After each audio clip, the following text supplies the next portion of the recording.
What if I told you your greatest victory isn't something you have to wrestle from the world, but something you're being invited to step into? Imagine opening your eyes tomorrow with a calm that doesn't need proof, with a peace that doesn't negotiate, with the quiet conviction that every step you take is guided toward good. That isn't hype. That's the truth written into you, the divine blueprint woven beneath your doubt, your deadlines, and your deepest desires. We've been trained to chase, to grind for permission slips, to audition for rooms where we already belong, to prove we deserve what our soul has carried since the beginning. That mindset leaves you exhausted because chasing turns life into a maze.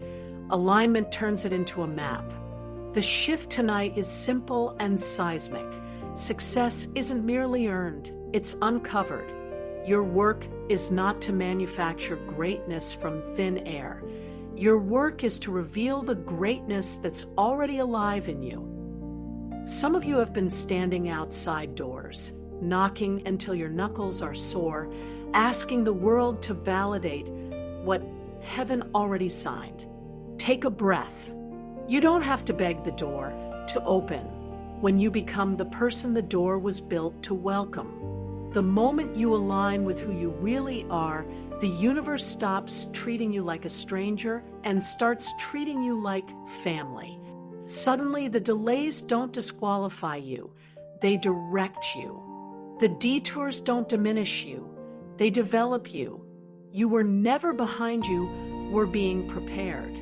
Let's talk about that divine blueprint, because it's not fate in chains, it's purpose in motion. It's the pattern of your values, your gifts, your burdens, your breakthroughs, your holy curiosity all stitched together for impact. Ancient wisdom calls it dharma. Some call it calling, some alignment, some the higher self. Different language, same revelation. You carry a compass inside you, and peace is the needle. When you follow peace, you don't lose time, you redeem it. You've felt the compass before. Those moments you were so alive that time forgot to count, moments when your voice sounded like truth to your own ears, when your effort flowed instead of fought, when courage felt natural and fear felt foreign. That's not random. That's your blueprint whispering, this way. Every time you honor that whisper, you widen the path. Every time you silence it to please a crowd, the path narrows, your energy drains, and anxiety grows roots.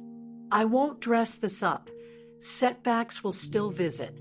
But listen, setbacks are not verdicts. They're vocabulary. They speak to you about the terrain you're walking. Failure is data with feelings. Extract the data, heal the feelings, and upgrade the strategy.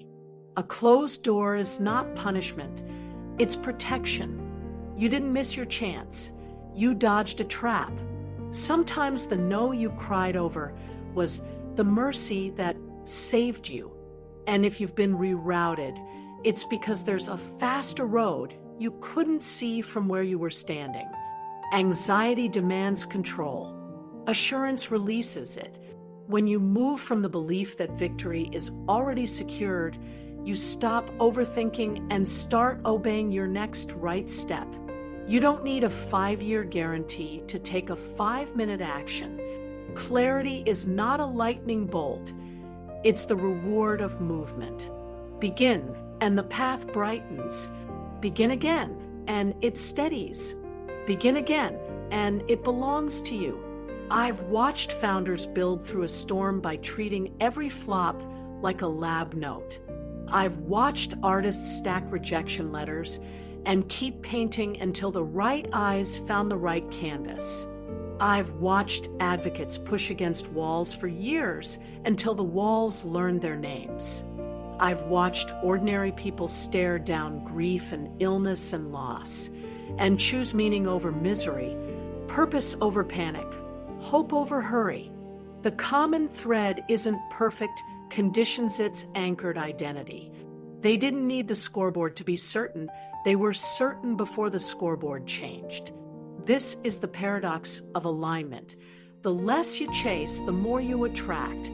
The less you perform, the more you produce. The less you cling, the more you carry. You become a magnet for what matches your message. Your life starts speaking fluent. Yes, not every opportunity, though, because not everything that looks like a blessing is a fit. Some rooms require you to shrink so you can stay. Those are not your rooms. Your rooms ask you to stand tall so others can rise. I want you to hear me with your whole life. If it costs you your peace, it's too expensive. If you have to abandon your values, it's not your victory. If you must betray your voice to keep the gig, the check is already bouncing. You were not designed to be held together by other people's approval. You are held together by purpose. Approval will clap and then wander.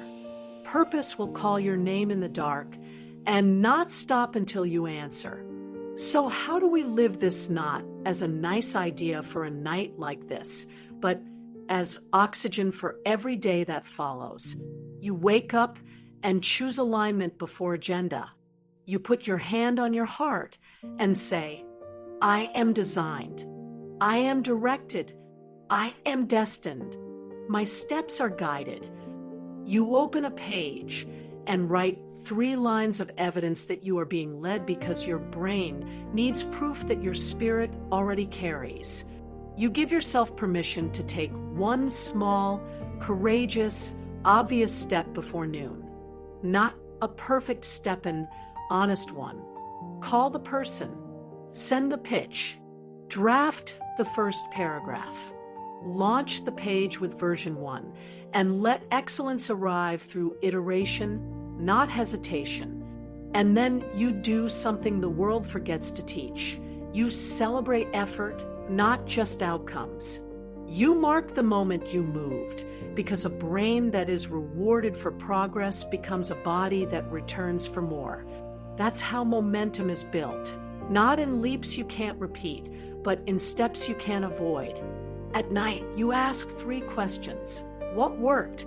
What drained me? What will I do differently tomorrow? That gentle review will cut weeks of wandering from your journey.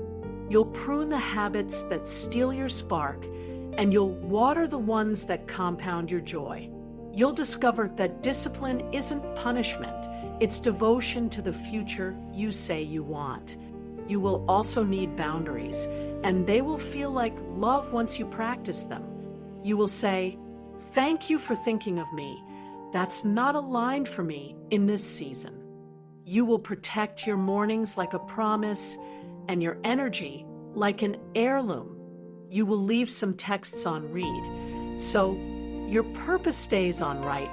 You will learn to be silent, not because you have nothing to say, but because wisdom doesn't audition for people determined not to listen. Some of you are still waiting for belonging in rooms you've outgrown. Hear this. When you stop contorting to stay comfortable, you create space for the people who can meet you at your full height. Your frequency will change your friends. That's not arrogance, that's altitude. And at altitude, different things become visible. Paths appear, mentors emerge, ideas oxygenate. You look down and realize the mountain you feared was a staircase the whole time. If you could see what is already prepared for you, you would stop bargaining with what is beneath you. If you could feel the strength that sits beside your next brave yes, you would stop rehearsing the worst and start narrating the best. Life bends toward the story you tell about it. So change the story. Trade. I'm training. Trade someday for today's step. Trade if it happens, for when I'm ready, it happens. And when the old fear returns, because fear always visits the doors you're meant to walk through, breathe deeper than the voice of panic. Tell it, you can ride in the car, but you can't touch the wheel. Then drive slow if you must, steady if you can, joyful when it comes. You will discover what aligned souls have always known. The journey doesn't take your peace. Your peace carries you through the journey. Before we finish, I want you to say something out loud, not as magic, but as agreement. Say, my victory is not distant. My victory is present. Say, I don't chase, I align. Say, I am designed.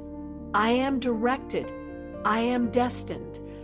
Feel how the room shifts when your mouth agrees with your mission. Feel how your spine lengthens when your soul hears its name. This is not the night you become someone new.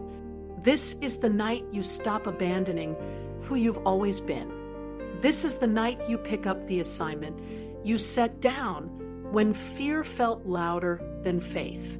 This is the night you decide that doubt can have your questions, but it cannot have your calling. Walk out of here with a simpler plan than the one you brought in. Be faithful to your design. Take the next aligned step. Let momentum meet you in motion. And when you forget, because humans forget, remember that remembering is part of the work. Return to the compass. Return to peace. Return to the voice that keeps whispering, this way. Your victory isn't on the way. It's waiting where you're willing to walk. Move like someone already chosen. Decide like someone already backed. Speak like someone already sent. The world doesn't need a louder you. It needs a truer you, and that you is ready now. Go in peace. Go on purpose. And go reveal what's been yours all along. If this helped you, please like, subscribe, and share with someone who needs it.